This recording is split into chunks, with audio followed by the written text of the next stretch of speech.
Hey, good morning everybody. We're in Beckley, West Virginia, and I want to show you what I'm going to see here this morning. My tour guides are Bill and Dee, and we're going to be at the Exhibition coal mine established in 1962. So we're going to go up and take a look, see what's going on.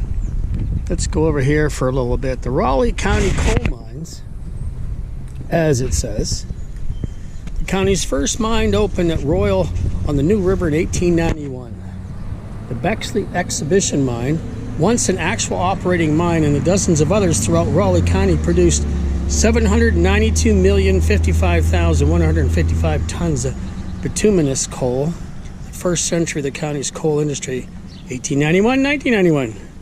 Employment in the coal mines ran as high as 14,000 plus. Ha!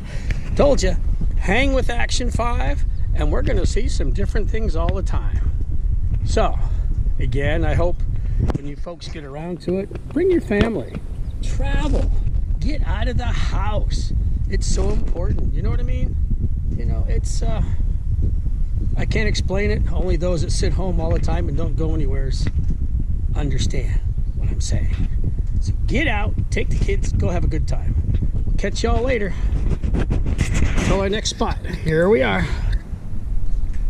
All right, now we're headed out for the underground tour, and they're showing us different places. Love it. Friends of Coal. That looks like a tour guide right there. Somebody that's got all the knowledge in the world. What's your name, boss? Gerald. All right. Hey, Gerald. Good morning. Are you going to be running us today? No, being inside there. Okay. Thank you. Oop, oop, oop, oop. I'm dragging my ass. Interesting, isn't it? All right. How you doing today, sir? Doing good. Where are you folks from? I'm from Maine originally, but Pennsylvania now.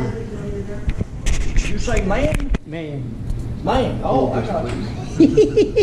I like that. Man. I thought you said man. I thought you said Logan County. Oh, is it? Okay. My wife went to school about 3 or 4 years. She moved back over here. So she stayed over a couple more years. Probably would have never seen her. Oh.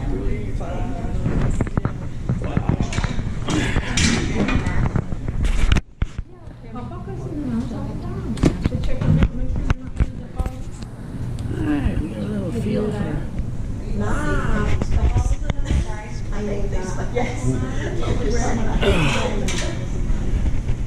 Alright. Looks like we got us a train.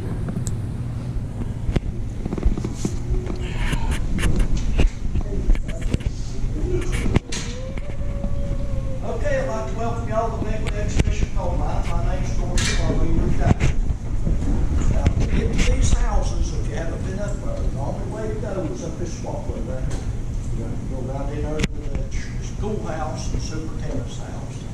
You have a shade up here, the coal miner's house, and the church. Now, you can go out from the church and go down those steps and go into the old Mountain Homestead Youth Museum. I'm sure they'd like to see that. And we have a museum over here upstairs. We'll go see that. There's a lot of stuff here, so try to take it all in. Well, safety-wise, keep your hands and feet behind these rails at all times. Do not stand up in these cars when they're moving. Just might hit your head on the top. I'm not a very good doctor, so don't take no chances. Now, don't take your hands and rub the top. A lot of kids like to do that, you know, just hit the top like a roller coaster, whatever. You're not going to debris in your eyes or something, or you cut your fingers, so you don't want that to happen. There's no smoking in the coal mines. If you chew or dip snuff, that'll be all right. Just don't spit in the cars. All them old coal miners used to chew, dip snuff like that. They always said they spit the dust out. All that was heartburn, indigestion, and the black mark. They help them with it. So, you can take all the pictures you want to take, anything like that. Don't leave anything small in these seats because they'll fall through like your keys or a cell phone or anything like that. Have any of you been here before? Hey, come on back. I know it was nice. I had to change my story a little bit.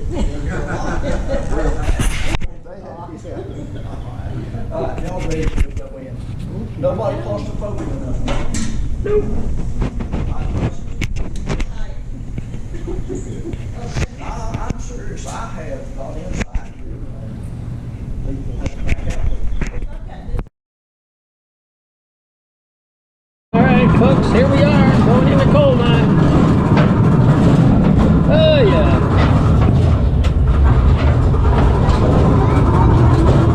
I love this shit already. Thanks guys. I'm really into this. I love it.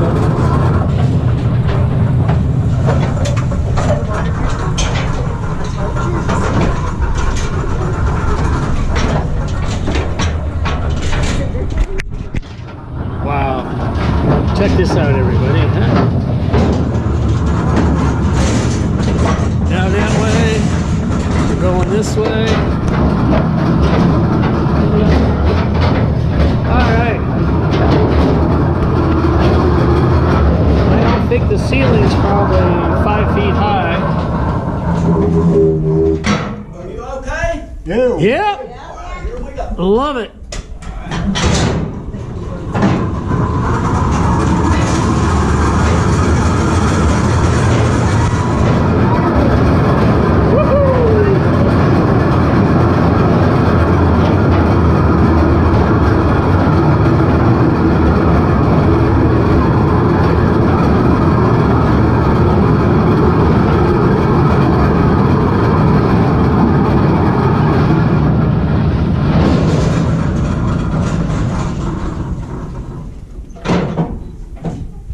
Wow. All right, 2-ton car. That's a lot of coal.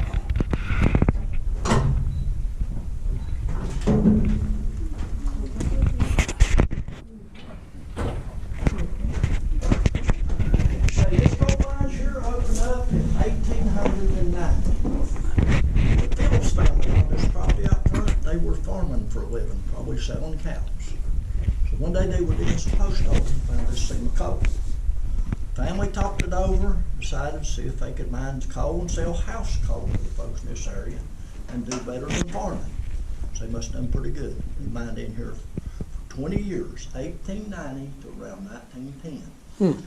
Now this roadway here was like that right there. It was only probably 6 foot wide. Back in those days, you couldn't cut it any wider, it'd fall in on you. This roadway here went straight outside. It's covered up now.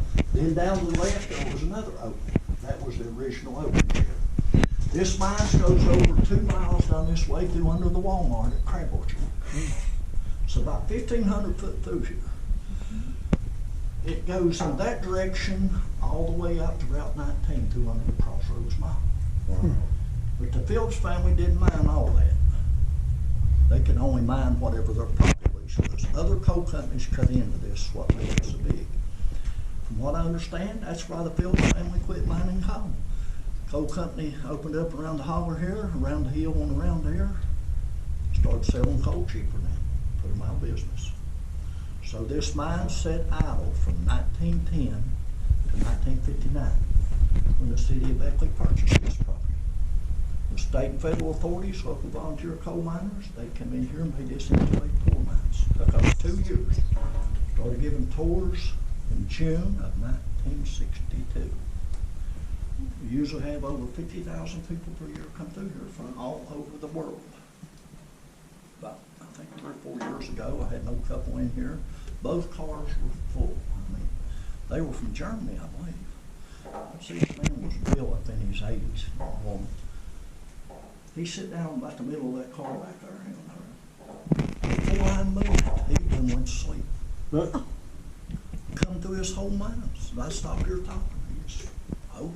I mean, honestly, he slept the whole time. When we got outside, I was concerned. To check for methane, this has vents around the top. You ease it up real slow. Those methane presses you can check on this plane. That's when you got to ease it down real slow. That's what I was told today. I didn't listen very good the first time. I panicked. I jerked it out. Wrong thing to do. It pulls all that methane in there. It exploded in my hand. I had it down here, or it would have really burnt me. Didn't jerk her down no more. I got educated. Now, when I'm not, let me move this radio. When I'm not carrying this, looking for methane, right here is where I'd always carry my flame safety light. We call them possum lights. That way I'm always checking for black damp. Black damp is oxygen deficiency forms in old, abandoned, worked out areas of the coal mines. You don't have any ventilation in there. Rotten wood, decaying timber stains use up all the oxygen. And it's opposite of methane. It's heavier in air. It'll seep out closer to the ground. If this light would happen to go out and I look down, see it out, raise it up here, light it, put it back down there again, it's black damp present. You have to get more ventilation coming through here to clear it out, see? In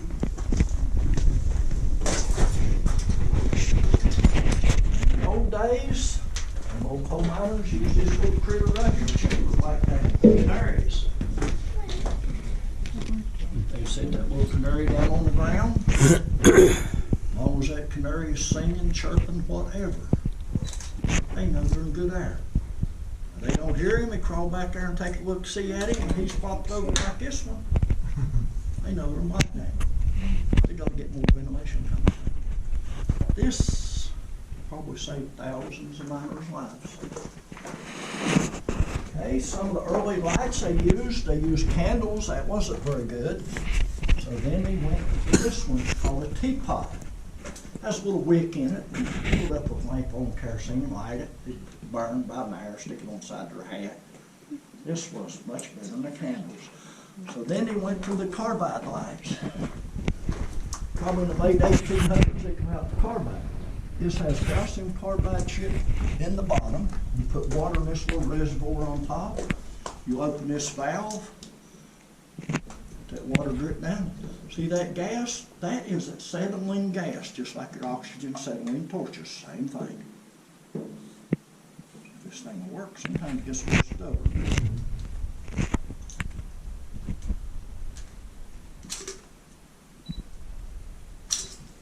Well, for some reason it won't work. Just trying to. I've had a lot of lawnmowers do that. Yeah. Pull that plug forever.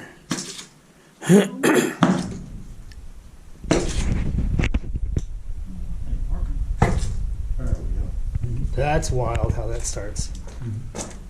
I got educated on that too. I know to move my hand quickly. Now here's me the working conditions. That light's on down there and kind of mess this deal here up, but still you got an idea of what the. Wow, how they tell. Yeah. Darker in a dungeon, except for that light down there. Now here's how we work. We had lights like this. Like this one over here has a battery light on it. What we use. Amazing the difference.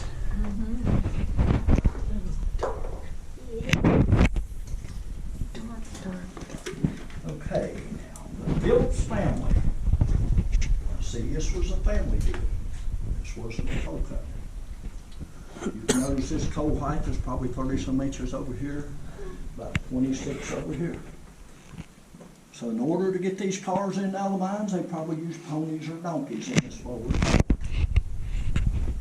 The Phillips family would mine rock with the coal and separate it outside. Now, if you work for a coal company, it's a whole different ballgame. You didn't take no rock. They had crews of men come in on an idle shift, or maybe at night when no one was there, and take the top down to keep her high. You had to load to the coal company in this low collar 6 of these cars, completely loaded, lump coal. They got paid 20 cents a car. That man wanted paid, had a little tag like this one, have a number on it. He just hanging on the side of the car. The company had a man outside, like this car over here. That man's job was to weigh the coal and check it. He shipped out, 2 or 3 rocks on top. They paid him a dime. Some of them wouldn't pay him anything. How simple would we throw those 3 rocks off? They wouldn't cheat him. Wow. And that guy weighing the coal, he had buddies that shipped out cars half loaded with a lot of rock. He'd switch their tag to the big car. But the other guys worked his tail off on the bad car. Cheap. So he couldn't afford that, so he started nailing his tag to a board like this one. Put an empty car and covered up with coal. That way they couldn't switch tags on it. Anybody have any questions before we go to the next place? Can she hold a piece of coal, please? Well, if you don't tell on me. Which type of coal is this? You get Do what now? Which type of coal is this? This, they say, is bituminous coal, but this is good enough to use as metallurgical coal with the coke industry. Is that what you wanted to do? Kelly, thank You you. get your hands dirty? She'll be all right. Mine too. How high do they normally keep these? That's okay. Now you Well, got a souvenir. you're keeping this at least 6 to 7 foot. Is that here. is that a normal height? No, Okay. no, for a coal company, like, I'll show you when they stopped. Their actual working place was high for the coal. Okay. It's unreal. I don't know how they did it, but they did it. All right, we'll go walk on to something else. And,